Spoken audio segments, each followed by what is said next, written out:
ફૂલની વર્ષા થઈ રહી છે, ધજા ચડાવી રહી છે અને ભવ્ય રીતે ભવ્ય આયોજન થઈ રહ્યું છે. દર્શન કરવાની જગ્યા નથી. આજ પહેલો દિવસ છે અને એટલી બધી ભીડ જોવા મળે છે. સ્વાગત છે દર્શક મિત્રો, ફરી પાછા ખાસ વિડીયોમાં આવી ગયા છીએ આપણે ઊંચા કોટડા ધામમાં. ચૈત્રી માસ નવરાત્રિની શરૂઆત થઈ ગઈ છે. આજે પહેલો દિવસ છે તો આપણે આવી ગયા છીએ કોટડા ધામમાં. હવે તમને હું દર્શન કરાવવાનો છું ચામુંડ માતાના. તો જઈએ મંદિર તરફ. તમારે મંદિરમાં આવો તો પ્રસાદી માટે કોઈ પણ વ્યવસ્થા છે તો તમે નાળિયેર પ્રસાદી અહીંથી લઈ શકો છો. અહીંયા પ્રસાદી મળે છે, નાળિયેર મળે છે અને જે પણ સુંદડીને બધું ચડાવવું હોય તે અહીંથી લઈ શકો છો. રસ્તામાં આવે છે ખેતરપળ દાદાનું જે મંદિર આવે છે તો તેના દર્શન કરી લો ને હવે આપણે આગળ વધીએ. શોપિંગ માટે ઘણી બધી દુકાનો છે તો તમે ઘણી બધી શોપિંગ પણ અહીંથી કરી શકો છો. અને આખી માર્કેટ જોવો ભાઈ, નકરી દુકાનો જ છે ભાઈ ઊંચા કોટડા ધામમાં. તો આપણે ધીરે ધીરે મંદિર તરફ પ્રયાણ કરીએ. તો ઊંચા કોટડા ધામમાં જે ચામુંડ માતાનું મંદિર છે જોવા ભાઈ, ધજા ચડાવી રહી છે અને ભવ્ય રીતે ભવ્ય આયોજન થઈ રહ્યું છે. તો સ્વયંસેવક ભાઈઓ જો ધજા ચડાવી રહ્યા છે, ખાસ જોઈ શકો છો તમે. જે ધજા આજ પહેલું નવરાત્રિ છે તો ચડાવી રહ્યા છે અને દર્શન કરી લો તમે. આજથી ચૈત્રી માસ શરૂ થાય છે અને દર્શાળુ યાત્રિકોની ભીડ તમે જોઈ શકો છો ભાઈ. દર્શન કરવાનો વારો પણ નથી આવતો. આજ પહેલો દિવસ છે તોય કમેન્ટમાં જણાવજો અને જય માતાજી લખવાનું ભૂલતા નહીં. ભીડ જુઓ, ભીડ જુઓ. ફૂલની વર્ષા થઈ રહી છે અને ભાઈ ધજા ચડાવાઈ ગઈ છે ચામુંડ માતાના મંદિરની. ખાસ તમને બતાવું જો ભાઈ, ફૂલ વરસી રહ્યા છે અને ચોકલેટની પ્રસાદી અપાઈ રહી છે ભાઈ બધે.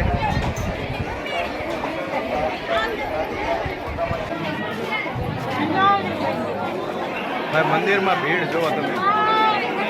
દર્શન કરવાની જગ્યા નથી. આજ પહેલો દિવસ છે અને એટલી બધી ભીડ જોવા મળે છે.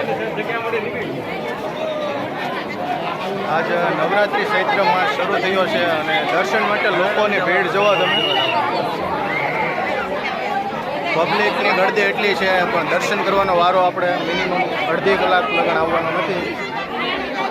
તો ભાઈ તમે પણ દર્શન કરી લો થોડી વારમાં.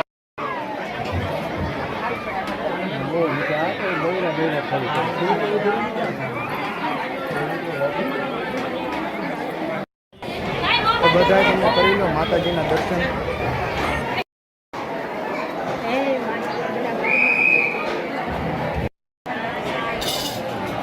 આ છે ભાઈ સહસ્ત્ર ત્રિશુલ, તેમના દર્શન તમે કરી શકો છો. અને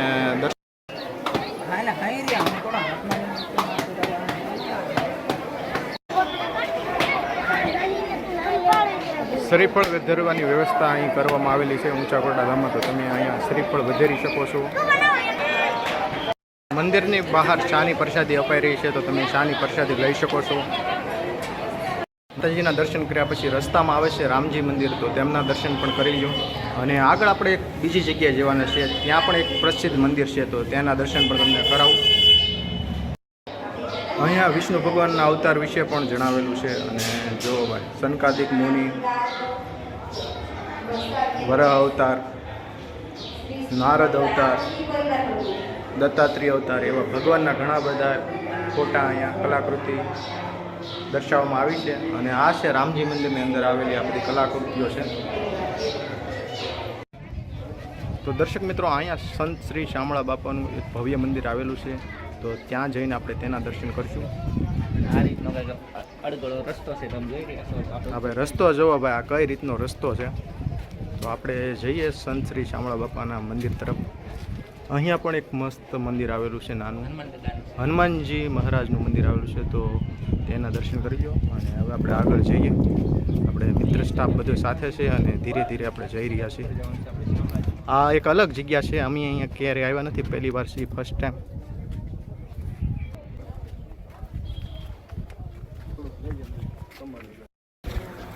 તો એમ કહી શકાય કે કોટડા ધામ છે એક ટાપુ ઉપર આવેલું છે. અને મારી પાછળ તમે જે જોઈ રહ્યા છો ને એ સમુદ્ર છે. અહીંથી બધું ગામ પૂરું થઈ જાય છે અને પાછળ છે એ સમુદ્ર છે. અને મંદિર એક ટાપુ ઉપર આવેલું છે. એ તમને હું આગળ વિડીયોમાં બતાવવાનો છું કે મંદિર કેટલું ઊંચાઈ ઉપર આવેલું છે કોટડા ધામનું. અને જે પાછળ જોઈ રહ્યા છો ને એ છે કોટડા ધામનું મંદિર. મંદિરના નીચેના ભાગમાં ઘણી બધી દુકાનો છે, નાસ્તા પાણી અને લારીઓ પણ તમે જોઈ શકો છો. અને હવે અમે જવાના છીએ દરિયા તરફ. તો તમને ઊંચા કોટડા ધામનો સમુદ્ર વ્યૂ કેવો છે તે બતાવું. જો ભાઈ આ છે ઊંચા કોટડાનો દરિયો અને સામે ભેક માથે જોવો છો ને એ છે ઊંચા કોટડા ધામનું મંદિર જે આવેલું છે ભેકની ઉપર. જો ભાઈ કેટલી ઊંચાઈએ મંદિર આવેલું છે જોઈ શકો છો તમે. ચારે બાજુ સમુદ્ર છે અને આ ટાપુ ઉપર આવેલું છે માતાજીનું ભવ્ય મંદિર ઊંચા કોટડા ધામ ચામુંડ માતાનું મંદિર. આવી શક્યા છે ઊંચા કોટડા જે અન્નક્ષેત્ર છે ત્યાં આવ્યા છે અને જુઓ લોકોને જે મહાપ્રસાદ માતાજીનો અપાઈ રહ્યો છે અને લોકો પ્રસાદ લઈ રહ્યા છે અહીંયા. ખાસ આપણે આ જે કોટડા ધામનું અન્નક્ષેત્ર છે તેને. વિડીયો સારો લાગ્યો હોય તો લાઈક કમેન્ટ શેર કરો. મળીએ પાછા એક ખાસ નવા વિડીયોમાં.